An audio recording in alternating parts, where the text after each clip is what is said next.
तो homies, video start करने से पहले तुम मुझे एक बात बताओ, अगर तुम एक फादर हो और तुम्हारी बेटी को अगर कोई मार दे तो तुम क्या करोगे? वेल, मैं बताता हूँ। अपुन करेगा एक नॉर्थ कोरियन साइकोपैथ गर्ल को हायर और उसे अपनी बेटी के कल्पिट का इतना बुरा टॉर्चर करेंगे। वेल, वो साइकोपैथ उन कल्पिट के साथ और क्या करेगी आगे तुम्हें ये वीडियो में मालूम पड़ने वाला है, लेकिन ट्रस्ट मी, ये मानवा काफी अमेजिंग होने वाली है। तो स्टार्ट करते हैं इसके चैप्टर 1 को, जिसकी स्टार्टिंग होती है और हम देखते हैं एक लड़की को जो किसी बिल्डिंग पे खड़ी हुई है और वो रो रही है, जिसके बाद वो कहती है सॉरी डैड और छत से कूद जाती है एंड हाँ, ये मर गई। बस यहीं तक था इसका रोल। और फिर हम देखते हैं जिस लड़की ने अभी सुसाइड करी थी उसकी खबर न्यूज में आने लगती है, बिकॉज वो कोई आम हाई स्कूलर नहीं थी, वो एक बड़ी कंपनी के चेयरमैन की डॉटर थी, जिसकी वजह से मीडिया पे काफी हंगामा हो रहा था। वेल, इसके बाद हमें पता पड़ता है कि उस लड़की ने सुसाइड की करी बिकॉज उसे स्कूल में इतना बुली किया जाता था कि वो इतना ट्रॉमेटाइज हो गई कि लास्ट में उसे ये स्टेप उठाना पड़ा। जिस बुलिंग में कभी उसे कुत्ते का पट्टा बना के पूरे स्कूल में घुमाया था, कभी जली हुई सिगरेट की कूड़े को खिलाया था, और कभी कभार इससे भी बुरा लाइक वो तुम पैनल देख के समझ गए होगे, यहाँ बोल नहीं सकता। तो दैट्स द रीजन उसने सुसाइड कर ली। और अब यहाँ से सीन शिफ्ट होता है और हम देखते हैं जो लड़की मरी होती है उसके फादर को, जहाँ उनके डॉटर की डेथ पर वो एक ऑफिशियली स्टेटमेंट देने आए होते हैं पब्लिक के बीच में। और फिर वाइस चेयरमैन बोलता है, सो मेरी बेटी के साथ जो भी हुआ उसे देखते हुए मैं बस यही कहना चाहूंगा कि जो भी इसके लिए जिम्मेदार है उन्हें ज्यादा सजा नहीं दी जाए, क्योंकि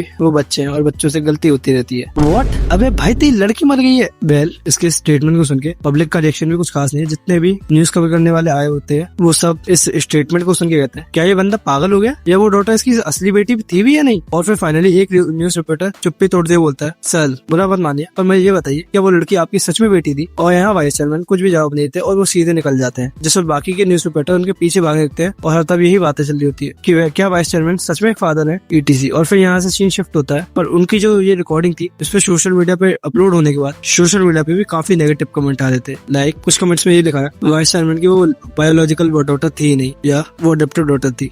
और जहाँ हम देखते हैं वाइस चेयरमैन को जो कह रहे थे, तो वो कह रहा है वो मेरी बायोलॉजिकल डॉटर नहीं है। अरे नहीं। और फिर वाइस चेयरमैन एक बोतल को पकड़ते हैं और वो उसे तोड़ देते हैं, और फिर हमें दिखाया था इनका फ्रंट व्यू, और भाई ये सैड है। जिसके बाद वाइस चेयरमैन कहता है, तो भले मैं वहाँ बयान दे देता लेकिन वो सब माइनर थे, उन्हें इतनी बड़ी सजा नहीं मिलती, और मैं कानून जैसी चीज पे भरोसा करूँ भी क्यों जब मैं उन्हें खुद सजा दे सकता हूँ। जिसके बाद वो अपनी बेटी को याद करते हुए कहते हैं, मुझे माफ करना है ना डैड को ये काफी देर में रियलाइज हुआ है, तुम्हारे साथ जो भी हो उसका रीजन बस मैं ही हूँ। शायद मुझे तुम्हें सिर्फ से सेल्फिश बनाना चाहिए था, ना कि कोई काइंड गर्ल। जिसके बाद चेयरमैन रोते हुए कहता है, पर मैं तुमसे वादा करता हूँ जिन भी ट्रैश पीपल की वजह से तुम्हें सफर करने मिला है उन सबको इसकी कीमत चुकानी होगी। और चेयरमैन ये रोते रोते सोच ही रहे होते हैं, पीछे से एक आवाज आती है वाइस चेयरमैन। और फिर हम देखते हैं एक बंदे को जो आने के साथ कहता है, वाइस चेयरमैन मैं उसे ले आया। जिसके बाद चेयरमैन पीछे मुड़ते हुए थे, ऑल राइट, तो तुम मुझे बताओ क्या तुम साउथ कोरिया में एडजस्ट हो पाई? जिसके बाद यहाँ हम देखते हैं हमारी इस मानवा की प्रोटैगनिस्ट कर्मा को। भाई इसका नाम कर्मा है, देख रहे हो ना, इंडियन नॉमिनल। अबे डेंजी लोग बच्ची है वो। वेल, अब हम देखते हैं कर्मा को जो स्माइल करते हुए कहती है, तो हाँ मैं यहाँ अच्छी रही और आपका थैंक यू मुझे अडॉप्ट करने के लिए। और यहाँ पे जो उसको बंदा लेके आया था वो इसे काफी देर से घूर ही रहा है, लगता है डरा हुआ उससे। और यहाँ हम सुनते हैं वाइस चेयरमैन की बात जो कहते हैं, तो कर्मा प्रिपेयर हो जाओ स्कूल जाने के लिए। जो बात सुनते ही वाइस चेयरमैन के साथ का बंदा कहता है, वाइस चेयरमैन क्या आप पागल हो गए? इसको बस डिटेंशन सेंटर से निकालने की आ जाती थी और आप इसे स्कूल भेज रहे हैं। और कर्मा स्कूल की बात को सुन के काफी खुश हो जाती है और बोलती है, क्या मैं साउथ कोरिया में पढ़ूंगी, वो भी एक स्कूल में? क्या मैं भी आम लोगों की तरह स्कूल को अटेंड कर पाऊंगी? और यहाँ वाइस चेयरमैन के संग का बंदा उनसे बार बार मना कर ही जा रहा था। और फाइनली वाइस चेयरमैन कहते हैं, क्यों तुम इसे क्यों रोकना चाहते हो? साउथ कोरिया एक फ्री डेमोक्रेटिक कंट्री है, तो इसका पूरा हो गया स्कूल जाने का, और मैं मेक श्योर करूंगा ये स्कूल जाएगी। क्या तुम्हें कोई प्रॉब्लम है? और फिर वाइस चेयरमैन कहते हैं, तो कर्मा प्रेपरेशन के लिए तुम्हारे पास 1 साल है, प्रिपेयर हो जाओ और प्रिपरेशन के साथ कुछ दोस्त भी बना लेना। जिस पर शुरुआत में तो कर्मा काफी कंफ्यूज दिखती है, लेकिन फिर वो वाइस चेयरमैन से बोलती है, सर आप ये कैसी बात कर रहे हैं? आपका फ्रेंड से क्या मतलब है? क्या आपका मतलब खिलौनों से?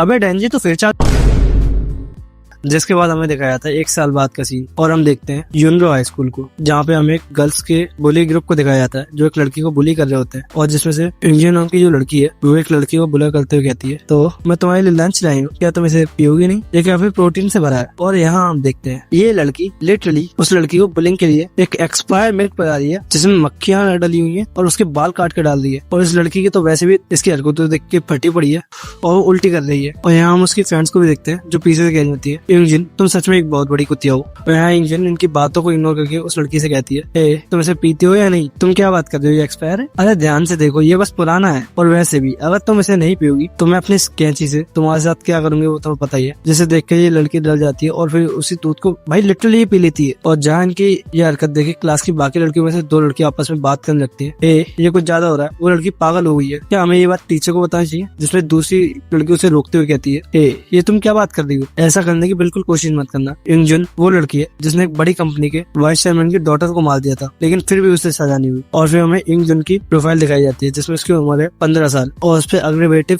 असॉल्ट का केस लगा है। और यहाँ पे फिर सीन शिफ्ट होता है और हम देखते हैं एक लड़की को जो इस क्लास की प्रेसिडेंट है और वो पीछे इतना शोर सुन के खड़ी होती है कुछ बोलने के लिए, लेकिन इतने में टीचर क्लास के अंदर आ जाती है और वो आते कहते हैं, हे भगवान तुम बच्चे सच में, मैं जरा से लेट क्या हुई, तुमने पूरी क्लास को अपने सिर पे उठा के रखा है। मैडम जी वैसे उठाने की चीज तो कुछ और होती है। यहाँ पे इंजन और उसकी फ्रेंड काफी शॉक्ड रुके होते हैं, टीचर इतनी जल्दी कैसे आ गई? और फिर वो उस लड़की से कहती है, ए मैं तुम्हें वार्निंग दे रही हूँ, अगर तुमने किसी को भी कुछ भी बताया तो मैं तुम्हारी न्यूट्स लीक कर दूंगी। सही में इसकी फ्रेंड ने सच में सही कुतिया बोला था। इसके बाद सीन शिफ्ट होता है और हम देखते हैं क्लास के टीचर को और उनके बगल हमारी कर्मा खड़ी होती है और क्लास टीचर कहती है, तो बच्चों मैं तुम्हें एक न्यू क्लास स्टूडेंट से इंट्रोड्यूस करना चाहूंगी, ये है कर्मा, नॉर्थ कोरिया से, इसका ख्याल रखना। और यहाँ पे ये बात सुन के काफी लोग शॉक्ड हो जाते हैं और वो कहते हैं, क्या ये नॉर्थ कोरिया से? अमेजिंग। और फिर टीचर कर्मा को कहती है अपना इंट्रो देने के लिए, जिस पर कर्मा कहती है, हेलो एवरीवन, मैं नॉर्थ कोरिया से हूँ और मेरा नाम है कर्मा, प्लीज मेरा ख्याल रखना। और यहाँ से सीन डायरेक्टली शिफ्ट होता है वाइस चेयरमैन और उनके असिस्टेंट पे। उनका असिस्टेंट बार बार वाइस चेयरमैन से बोल रहा होता है, वाइस चेयरमैन मैं अभी भी आपके फैसले के खिलाफ हूँ। वो नॉर्थ कोरियन क्लियरली एक साइकोपैथ है, वो जुवेनियल डिटेंशन सेंटर में पढ़ती है, ना कि साउथ कोरिया के किसी स्कूल में पढ़ना। और भला आप एक ऐसी लड़की को गोद लेके करोगे भी क्या? जिस पर वाइस चेयरमैन बोलते हैं, क्या तो लगता है मैंने उसे गोद लिया है? अरे बेवकूफ, अपनी आंखों खोलो, मैंने किसी डॉटर को अडॉप्ट नहीं करा है, मैं एक हंटिंग डॉग लेके आया हूँ। जिसे सुनकर वो असिस्टेंट काफी शॉक्ड हो जाता है। और फिर हमें यहाँ कर्मा का पास्ट दिखाया जाता है जिसमें पता पड़ता है कि 2018 में जब कर्मा 13 साल की थी, वो एक पेट्रोलिंग टीम को रिवर के किनारे मिली थी, जिसे पकड़ के वो एक हेल्थ केयर सेंटर ले जाते हैं और वहाँ पे जांच होने के बाद उन्हें मालूम पड़ता है उसके ब्रेन के कुछ सेल्स अनडेवलप्ड हैं, जिसके रिजल्ट में उसे साइकोपैथ डायग्नोसिस है, जिसकी वजह से वो पेन और शर्म जैसी फीलिंग को जरा भी महसूस नहीं कर सकती। इसके अलावा जब वो मिली थी तो उसके टी शर्ट पे काफी खून मिला था, जिसकी जाँच करने में पता लगा वो खून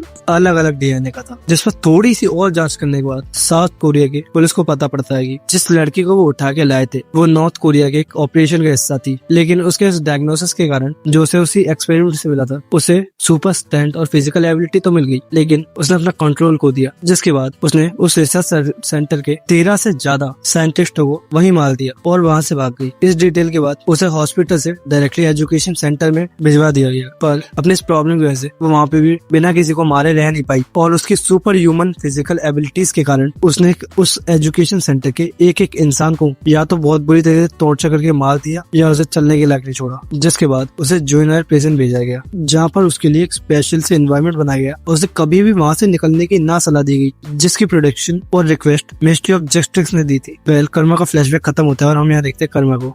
इसके फ्लैशबैक से मुझे एक बात याद आई, डैन जी अभी भी चाहिए क्या? अरे वो मर्द थी क्या जिसे दर्द ना हो?